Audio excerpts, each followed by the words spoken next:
పురపాలిక elections లో భాగంగా మనం ఈ రోజు హోల్ సిటీ 29th వార్డ్ లో ఉన్నాము. ఇక్కడ కాంగ్రెస్ అభ్యర్థి అడిగి తెలుసుకుందాం వారి ప్రణాళిక ఏంటి, ఎలా వెళ్తున్నారని. చెప్పండి సార్. నమస్కారం అందరికి. 29వ వార్డు, ముఖ్యంగా ఈ వార్డు లో ఉన్న సమస్యలు అంటే ఓపెన్ డ్రైనేజ్ మసలా చాలా ఎక్కువగా ఉంది. ఓపెన్ డ్రైనేజ్ మనకు దాదాపు కమేలా దగ్గర నుంచి స్టార్ట్ అయ్యి బహార్పేట్ స్కూల్ దానికి వస్తుంది. ఇది చాలా కాలంగా ఇక్కడ ఉన్న పెద్ద సమస్య, అతి పెద్ద సమస్య. ఇది చాలా పెద్ద కాలువ ఉంది.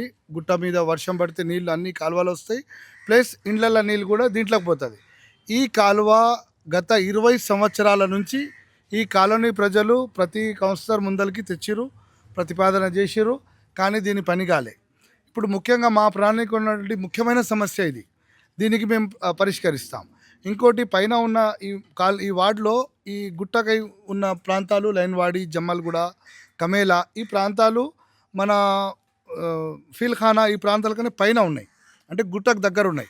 అయితే ఈ ప్రాంతంలో మంచినీళ్ళ సమస్య చాలా ఉన్నది. ఇంట్లో వాటర్ ఇప్పుడు ట్యాంకర్స్ తోటి నీళ్ళు వస్తున్నాయి.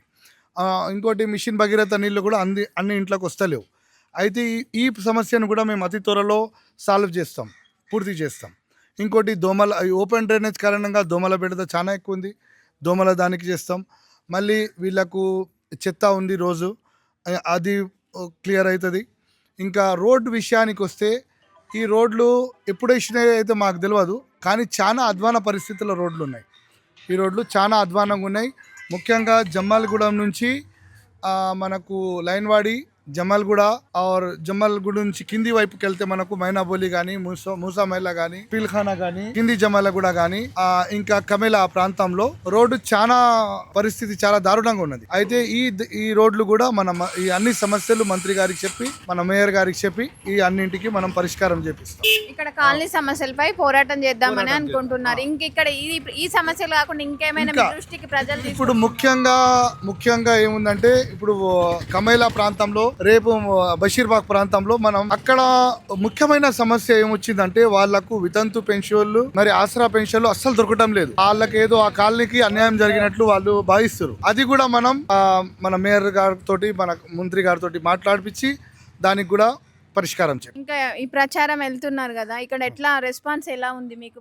దేవుని దేవల్ల రెస్పాన్స్ బాగా ఉంది. అందరు ఈ అభ్యర్థి కూడా మన చిన్నప్పటి నుంచి వాడకట్టు అయినని వార్డు మెంబరే, ఇప్పుడు అందుబాటులో ఉంటాడు 29 వార్డుకి.